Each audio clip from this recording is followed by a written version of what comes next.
आस्था। अगर आप गोबर को गणेश मानेंगे तो आस्था बोलते हैं क्या उसको? दूध चढ़ाने से आपका बच्चा पास हो जाएगा, क्या ये आस्था है? मूर्खता नहीं है क्या? मूंछों के नाम पर कत्ल होता है। जब भी कोई बच्चा अगर मटका छूता है तो उसको मार दिया जाता है। ये मनुस्मृति की सोच है, ये ब्राह्मणवादी सोच है। एक आदमी अगर मंदिर में घुस जाता है तो भगवान अपवित्र हो जाता है, जीने की कला है क्या? एक आदमी अगर हाथ लगा देता है तो अपवित्र हो जाता है, जीने की कला है क्या? एक बच्चा अगर मटका छू देता है तो मटके का पानी अपवित्र हो जाता है, जीने की कला है क्या? अगर एक व्यक्ति मूंछ रखाना चाहता है और दूसरे आदमी के पेट में दर्द होता है, जीने की कला है क्या? एक ऊंचा एक नीचा जाति के नाम पर, ये जीने की कला है? ऐसी जीने की कला हमें नहीं चाहिए। हमें संविधान की कला चाहिए। संविधान में मानव मानव एक समान की बात करता है। जो संविधान की प्रियम्बल आप देखेंगे उसमें जस्टिस की बात करता है, उसमें न्याय की बात करता है। ये चर्च किसी की दुश्मन है, सेंटर हमारा दुश्मन है, उनके लिए आज परमेश्वर ने जवाब भेजा है, कोई हमारा दुश्मन नहीं। तो मैं आपको बोलूंगा कि आप और मैं एक अभी प्रेयर करेंगे, जो हमारे प्रार्थना करते अपने देश के लिए। फिर से खुदाबंद का आत्मा इस देश को बरकत दे, ब्लेस करे, आगे बढ़ाए, फाइनेंशियली स्टेबल करे। जहां से आप मुझे देख रहे हैं, अपने अपने देश के लिए आप प्रार्थना करें। अपने अपने देश के लीडर्स के लिए, प्रधानमंत्री मोदी के लिए प्रार्थना करेंगे, खुदाबंद उन्हें बरकत दे। अपने पंजाब के लीडर्स के लिए प्रार्थना करेंगे, सीएम के लिए प्रार्थना करेंगे, भगवंत मान जी के लिए खुदाबंद उन्हें बरकत दे। अपने अपने लीडर, अपने फौजियों के लिए प्रार्थना करेंगे, खुदाबंद उन्हें हर तरह के एक्सीडेंट से, मौत से, हर तरह के शैतान के प्लान से बचा के रखे। उनकी आंखें दूसरों से ज्यादा खुली हों, वो अटैक को देख सके और खत्म कर सके पहले ही। अपने हाथों को उठाएंगे खुदाबंद के नाम में। अपने देश की सर्व एजेंसीज के लिए प्रार्थना करेंगे, खुदाबंद बरकत दे। चर्च के ही मेंबर हैं और सेंटर में वो अटल बिहारी सरकार के मिनिस्टर रहे हैं, अशोक प्रधान जी, वो आए, उनके लिए अभी प्रार्थना करते हैं। इंदर इकबाल सिंह अटवाल जो बीजेपी कैंडिडेट है वो आए। राजकुमार वेरका, डॉक्टर राजकुमार वेरका जी वो आए। तो ये शैतान के ऊपर एक शर्मिंदगी है कि ये चर्च किसी के खिलाफ नहीं, कोई ये चर्च के खिलाफ नहीं।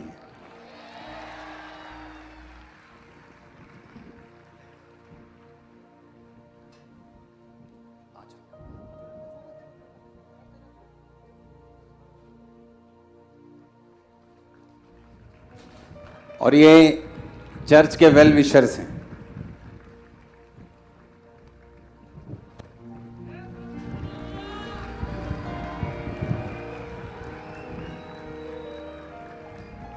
वो सॉन्ग है ना, आज का दिन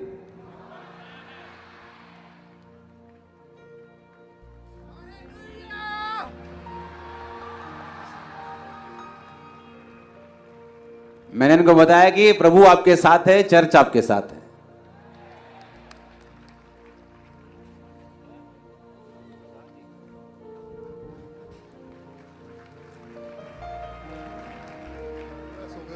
ये भाई जो हैं ये अटल बिहारी सरकार में मंत्री रहे हैं और चर्च के मेंबर हैं, बहुत से काम करते हैं। तो मैंने कहा आपको कुछ मालूम होना चाहिए कि चर्च और हम एक ही हैं, डोंट वरी, खुदावंद हमारे साथ है।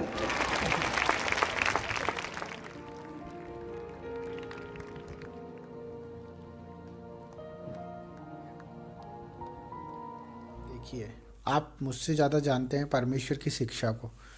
मैं सिर्फ ये बताना चाहता हूँ कि जब परमेश्वर की बात होती है तो हमारे प्रॉफिट, हमारे पास्टर, हमारे जो भी गाइडलाइंस है वो अगर हमें कुछ शिक्षा देते हैं और अगर हम उनके पास जाते हैं तो वो कोई बुनियादी शिक्षा को लेके चलते हैं, वो बाइबल की शिक्षा को लेके चलते हैं।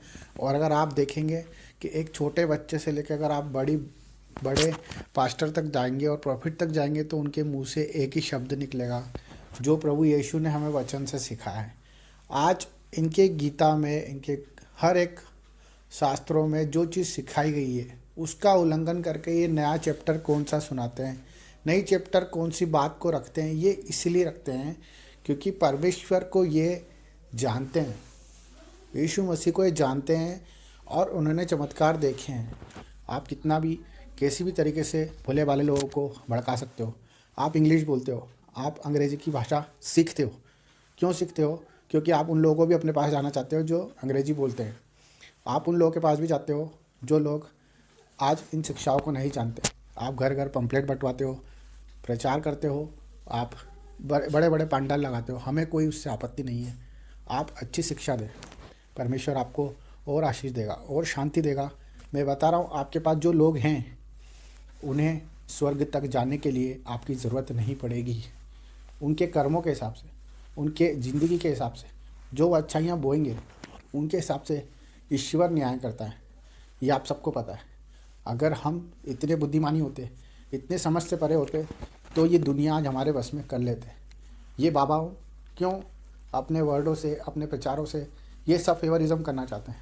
सिर्फ इनका डर जो इनको जीने नहीं देता, जो इन्हें अंदर ही अंदर खोता है कि आज अगर इनको सच्ची शिक्षा मिल गई, इनकी आँख की पट्टी अगर खुल गई, तो ये सच्चाई को जान लेंगे और वो सच्चाई को जान के हमें छोड़ के चले जाएंगे।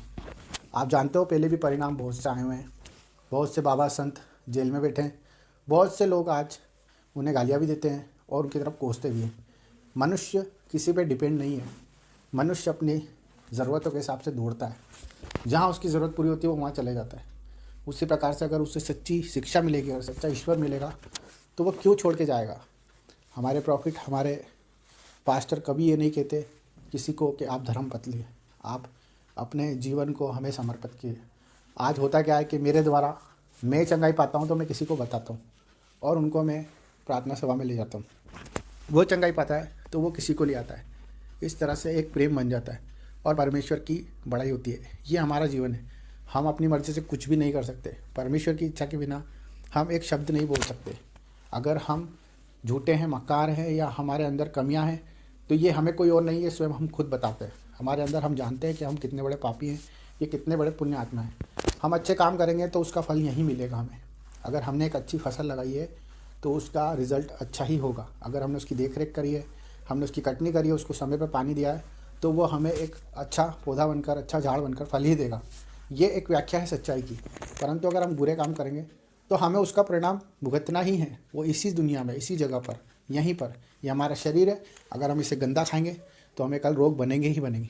अगर हम बुराई करेंगे तो हमारे मन में बुरा रहेगा ही रहेगा। अगर हम किसी के खिलाफ बोलेंगे तो हमारा जीवन उसी प्रकार चलता रहेगा। यही हमारे जीवन की व्याख्या है। परमेश्वर ने सिर्फ हमें सच्ची शिक्षा दी है। अगर आप उस सच्ची शिक्षा को ग्रहण करोगे तो आप नहीं, आपके आने वाली पूछते भी उसका लाभ लेंगे, क्योंकि परमेश्वर छुड़ाने वाला, वो सत्य से स्वतंत्र करने वाला ईश्वर है। उसका वचन यही है कि सत्य तुम्हें स्वतंत्र करेगा। तो किसी के कहने में आके, किसी की बात में आके अपने जीवन को व्यर्थ ना करें। सच्चाई को जानें, अच्छे काम करें, अच्छे बीज बोएं और अच्छे जीवन को जिए। तभी परमात्मा आपके साथ रहेगा। स्वर्ग नर्क वही जानता है। ईश्वर की शिक्षा पे चले। यीशु मसीह के नाम में